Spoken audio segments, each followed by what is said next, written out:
வச்சிருக்காங்க. காவா போடுறதுக்கு நாங்க வீட்டுக்கு 5000 காவா போட்டாங்கல்ல சார். அப்ப வீட்டுக்கு 5000 10,000 வாங்கி தான் காவா போட்டாங்க. ஓ, அப்ப அரசு பணத்துல போடல, உங்ககிட்ட இருந்து பணத்தை வாங்கி காவா போட்டாங்க. அந்த இதுலதான் வந்துச்சு. இப்போ அந்த காவா போட்டது அதுவும் வந்து ஒரு மூடி போட்டுறதுக்கு காசு இல்ல, அதுக்கு காசு கொடுத்தீங்கன்னா நாங்க போடுறோம். திரும்பி எத்தனை வாட்டி சார் காசு? நீங்களே காசு கொடுத்து, நீங்களே கால்வாய் நோண்டி, நீங்களே குழாய் அமைச்சு, நீங்களே மூடி போடுறது, அதுக்கு அரசாங்கம் தேவையில்லை. ஓட்டு போட தேவையில்லை, வரி கட்ட தேவையில்லை. அது நாங்களே யூனியன் வச்சுட்டு நாங்களே நடத்திட்டு போயிடலாமே. இந்த ஏரியானாக்கா இதுல இந்த ஏரியாவுக்கு யார் தலைவர்னு வச்சுக்கிட்டு நாங்களே ரோடு எல்லாமே நாங்களே பண்ணி அதை பார்க்கதாம வந்திருக்கிறேன். அந்த காவா அந்த இடம் பாருங்க, நாங்க பக்கத்து வீடுதான். இந்த குழந்தைக்கு பாருங்க கொசு கடிச்சு எவ்வளவு ஜுரம்னா ஜுரம். அதை பாருங்க, பகல்லயே கொசு, கதவு மூடியே வச்சிருக்கிறோம் நாங்க. பகல்லயே கொசு. நாங்க சொல்லி பாத்துட்டோம், ஒன்னும் ஹைட் தூக்குங்க மண்ணு கொட்டி, இல்லையா வீட்டை கட்டுங்க அன்னிட்டு சொல்ல பண்றாங்க. நான் கேக்குறது என்னமா, இது சம்பந்தமா பஞ்சாயத்து தலைவர்கிட்ட சொல்லியிருக்கீங்க, இது சம்பந்தமா நகராட்சியினுடைய இங்க உள்ள கமிஷனர்கிட்ட சொல்லியிருக்கீங்க, இது சம்பந்தமா அமைச்சர்கிட்டயும் பேசிட்டீங்க, அமைச்சர் தான் கிண்டலா பேசுறாரு. இது முக்கியம் கிடையாது, முக்கியமா ஏதாவது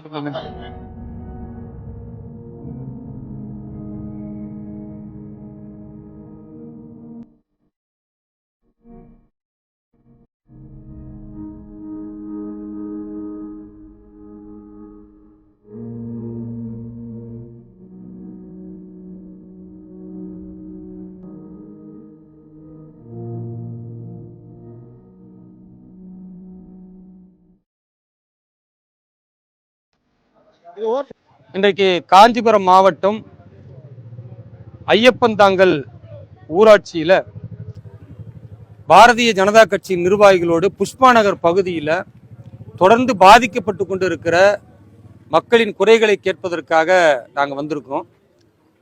இந்த புஷ்பா நகர் என்ற பகுதி வந்து சென்னை மாநகராட்சிக்கு பக்கத்தில் இருக்கக்கூடிய ஒரு பகுதி. கழிவுநீர் வந்து காலமாக இந்த மக்கள் போராடியும் தீர்வு இல்லாமல் கழிவுநீர் தேங்கி இருக்கிறத பார்க்குறோம். அதில் எவ்வளோ கொசுக்கள் இருக்குன்னு பார்த்தீங்க. இப்போ ஒரு குழந்தைகள் எல்லாம் காட்டினாங்க, இந்த கொசு குழந்தைகளை கடித்து தொடர்ந்து பல்வேறு மலேரியா மாதிரி டெங்கு மாதிரியான காய்ச்சல் இங்கே உள்ள எல்லாருக்கும் வருவதை பார்க்கும்போது ரொம்ப கவலையாக இருக்குது. அதையெல்லாம் தாண்டி இங்கே கழிவு நீரும் குடிநீரும் சேர்ந்து வருது. மழைக்காலம் வந்துட்டா அந்த மழை காலத்தில் தண்ணீர் வெளியே போகாத அளவிற்கு கால்வாய் தோண்டப்பட்டும் ஒரு பம்ப் ஸ்டேஷனோ அல்லது அதை முறையாக வெளியேற்றுவதற்கான எந்த வசதியும் இல்லாதனால மிகப்பெரிய துன்பத்திற்குள்ளாகக்கூடிய நிலையை இந்த ஊராட்சியில் உள்ள மக்கள் அனுபவிக்கிறாங்க. குறிப்பாக இந்த மக்களுடைய இந்த வேதனையை சொல்லணும் அப்படின்னு பஞ்சாயத்து தலைவர்கிட்ட போனால், அவர் திமுகவுடைய பஞ்சாயத்து தலைவர், அவர் என்ன சொல்கிறாருன்னா, அதெல்லாம் நாங்கள் பார்க்க முடியாது, போயிட்டு வாங்க. சரி, பஞ்சாயத்து தலைவர் கேட்குறேன்னு இங்கே இருக்கக்கூடிய அமைச்சர் தாம அன்பரசு அவர்கிட்ட போய் மக்கள்லாம் குறை சொல்கிறாங்க. என்ன குறை சொல்கிறாங்க? ஐயா, இந்த மாதிரி கழிவு நீர் தேங்கி நிற்கிது எங்கள் வீடு பக்கத்தில், நாங்கள் ரொம்ப கஷ்டப்படுறோம், அதனால் பல்வேறு நோய்கள் வருது, கொசு தொல்லை இருக்குது, குடிநீரோட கழிவு நீர் தேங்கி இருக்குது, மழை காலம் இப்போ வரப்போகுது, இந்த மழை காலத்தில் நாங்கள் ரொம்ப தவிக்கிறோம், ஒவ்வொரு நாளும் வீட்டிற்குள்ளே தண்ணி வருது, அதுக்குள்ளே பாம்பு விஷஜந்துகள்லாம் வருது, உயிருக்கு அச்சுறுத்தலாக இருக்குது, கடந்த காலத்தில் பெரிய பாதிப்பு நாங்கள் அடைஞ்சிருக்கோம்னு சொன்னால் திமுகவுடைய அமைச்சர் அன்பரசு அவர் சொல்கிறாரு, அதெல்லாம் முக்கியமான வேலை கிடையாது, முக்கியமான வேற விஷயம் சொல்லுங்க. ஏன்னா அன்பரசு போன்றவர்களுக்கு முக்கியமான விஷயம் என்பது சாராய கடையை இன்னும் எப்படி பெருக்குவது, மக்களை குடிகாரர்களா இன்னும் எப்படி ஆக்குறது, மின்வெட்டு உயர்வின் மூலமாக மக்களுக்கு எவ்வளவு சிரமத்தை கொடுக்கறது, அதுதான் முக்கியம் நினைக்கிறோம் போல இருக்கு அவருக்கு. இதுதான் மக்களுடைய தேவை.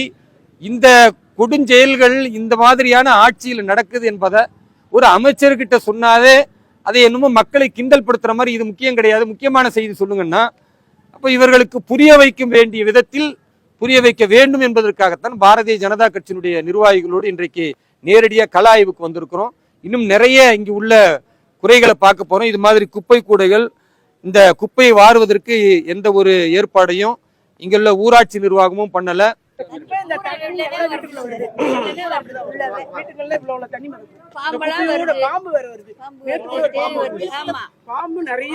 அது அமைச்சருக்கு முக்கியம் இல்லைன்றாரு. அமைச்சர் திமுக உள்ளவர் என்ன சொல்றாருன்னா, உங்க வீட்டுக்குள்ள பாம்பு வந்தா எங்களுக்கு என்ன, உங்களை பாம்பு கடிச்சா என்ன, உங்களுக்கு டெங்கு வந்தா என்ன, நீங்க செத்தா என்ன, அது முக்கியம் இல்லைன்னு அமைச்சரே சொல்றாருன்னா, அந்த மாதிரியான திமுக அமைச்சருக்கு பின்னால மக்கள் போறாங்களே, அதுதானே கொடுமையா இருக்கு. இந்த திமுக ஆட்சியை பொறுத்த வரைக்கும் ஐயா நீங்க மன்றாடுனீங்கன்னா எட்டி உதைச்சிருவாங்க. எங்களுக்கு கொடுக்கற வேண்டிய உரிமையை கொடுன்னு சொல்லி நம்ம எதிர்த்து நின்று போராடினாதான் கிடைக்கும். இங்க அப்படிப்பட்ட ஒரு சூழல் இருக்கு. அதனால இந்த அமைச்சர் ஒழுங்கா வேலை செய்யலைன்னா இந்த பஞ்சாயத்து தலைவர் மீண்டும் நாங்க போயும் அவர் நாங்க இப்படித்தான் இருப்போம் அப்படின்னு கண்டுகொள்ளாம இருந்தா உங்களுக்காக இதே பகுதியில நாங்க சாகும் வரை உண்ணாவிரதம் அப்படின்னு இருக்க தயாரா இருக்கிறோம். நீங்க தயாரா? நீங்க எல்லாரும் வருவீங்களா? நம்ம குறைக்கு நாம தான் போராடணும். நான் கேட்கறது உங்களுக்காக. நாங்க வரோம், இதே இடத்துல உட்கார்றோம், நீங்களே எங்க கூட உட்கார தயாரா? சாகிற வரைக்கும் போராட தயாரா? போலீஸ் மிரட்டினா பயந்துட மாட்டீங்களா? இல்லம்மா, இப்போ என்னன்னா உடனடியாக சரி தைரியமா இருப்பீங்க. கைது செய்யறேன்னு சொன்னாலும் தைரியமா இருப்பீங்களா? மக்கள் உரிமைக்காக. இந்த எதிர்க்க இருக்கிறது என்ன அபார்ட்மெண்ட்? இங்க பாருங்க, இப்ப நாம இருக்கிறது காஞ்சிபுரம் மாவட்டம் குன்றத்தூர் ஊராட்சி ஒன்றியம் புஷ்பா நகர். இது பக்கத்துல பாத்தீங்கன்னா மெயின் ரோடு இருக்கு. இந்த மெயின் ரோடு ஹைவே ஒட்டிய, பெங்களூர் ஹைவே ஒட்டிய சாலை இது. உழவு கழிவு நீர் இங்க தேங்கி இருக்கு. எந்த ஒரு முன்னேற்பாடோ கழிவுநீர் காவாய்க்கான எந்த ஒரு வசதியோ இங்க செஞ்சு தரப்படல. அரசாங்கத்தை பொறுத்த வரைக்குமா மக்களின் உயிரின் மேலாம் அக்கறை கிடையாது. இப்ப பாத்தீங்க கள்ளக்குறிச்சியில் 67 பேர் செத்து போயிட்டாங்க. இது மாதிரி மக்களின் உயிருக்கு எந்த ஒரு அக்கறையும் இல்லாத இந்த திமுக ஆட்சியில போராடுனாதான் கிடைக்கும்னா நீங்க அதுக்கு தயாராகிக்குங்க. நான் விழுந்துடக்கூடாது.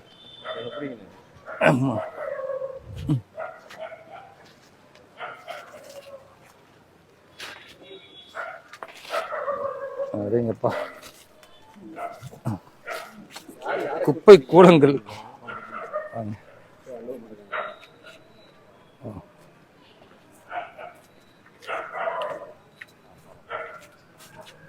இது ஐயப்பன் நாங்கள் ஊராட்சி. நமக்கு மண்டல் ஐயப்பன் நாங்கள் மண்டல் பக்கத்துல இருக்க முடியல. கொசுலாம் எங்களுக்கு ரொம்ப கஷ்டம். தண்ணி வேற அம்மா, அதுதான் இப்ப என்ன செஞ்சிருக்கோம்னா கொசுவுக்கு ரத்தம் கொடுக்கும் போராட்டம்னு ஒரு போராட்டம் அறிவிக்க போறோம்மா. பாரதிய ஜனதா கட்சி சார்பா நீங்க எல்லாரும் வந்துருங்க. ஏன்னா இந்த ஆட்சியில இங்க ஐயா அன்பரசு கிட்ட போய் இந்த கோரிக்கைகளை வச்ச போது இதெல்லாம் முக்கியமான விஷயம் இல்ல போங்கன்னு விரட்டி விட்டுட்டாராம் மக்களை. அதனால நாம இங்க ஒரு உண்ணாவிரத போராட்டம், சாகும் வரை உண்ணாவிரத போராட்டம். எதுக்குங்க அப்படின்னா கொசுவுக்கு ரத்தம் கொடுக்க போறோம், அதுக்காக இருக்கணும். இப்படி சொன்னாதான் அவங்களுக்கு புரியும். ஏன்னா நீங்க இவ்வளவு கஷ்டப்படுறீங்கன்னு சொன்னா உங்களை கேலி கிண்டலா பேசுறாங்க. இந்த ஆட்சிக்கு கேலி கிண்டலா தான் பதில் சொன்னாதான் புரியும் போல இருக்கு. அப்ப நம்ம அந்த மாதிரி எடுப்போம். அப்படி ஒரு போராட்டத்தை அறிவிச்சா எங்களோட அமருவீங்களா? தைரியமா இருப்பீங்களா? கடைசி வரைக்கும் உட்காருவீங்களா? சரி, நல்லதுங்க. அப்படி இல்லைன்னா கொசுவுக்கு ரத்தம் கொடுக்கும் போராட்டம் அப்படின்னு இங்க ஒரு பெரிய போராட்டத்தை அறிவிச்சு ஒவ்வொரு வீட்டுக்கும் 2 பேரை கூப்பிடுறோம். எல்லாரும் வந்தீங்கன்னா தான் இதுக்கு ஒரு தீர்வு ஏற்படும். அதே மாதிரி ஒவ்வொரு தெருவுக்குமே முதல்வர் ஐயா இந்த முகிலிவாக்கம் ஐயப்பந்தாங்கல் பகுதியில் தெருவுக்கு ஒரு சின்ன போட்டு கொடுத்துருங்க. மழை வந்தா நாங்க இடுப்பளவு தண்ணீர்ல மாடியில இருக்கிறோம், ஏதாவது பொருள் வாங்க முடியல. அரசாங்கத்திடத்துல நாங்க திரும்ப அந்த நேரத்துல கதற முடியாது. நிறைய பேர் இறந்து போயிடுறாங்க. வீட்டுக்குள்ள ஒரு பாம்பு ஆபத்தான உயிரினங்கள் வருது, அது பிரச்சனையா இருக்கு. அதனால வீட்டுக்கு ஒரு போட்டு கொடுத்துருங்கன்னு கோரிக்கை வைக்க போறோம். அதே மாதிரி நீச்சல் வீரர்கள் எங்களுக்கு கொடுங்க. இங்க அந்த மாதிரி திடீர்னு ஏதாவது பிள்ளைங்களுக்கு ஆபத்துனா நீச்சல் அடிச்சாவது எங்க உயிரை நாங்க காப்பாத்திக்கிறோம் அப்படின்னு. வேற வழி இல்லை. இந்த மாதிரியான போராட்டங்களை இனிமே அறிவிப்போம். ஏன்னா நியாயமான விஷயங்களை கேட்டா இங்க உள்ள மக்களை கேலி கிண்டல் பண்ணி அமைச்சர் அன்பரசு திருப்பி அனுப்பிடுறாராம். அதனால நாம இந்த மாதிரியான ஒரு கோரிக்கைகளை வச்சு போராடுவோம். அப்பயாவது உங்களுக்கு தீர்வு வருதான்னு பார்ப்போம். உங்களோட நாங்க நிக்கிறோம் கடைசி வரைக்கும். சரிங்களா? வரங்க.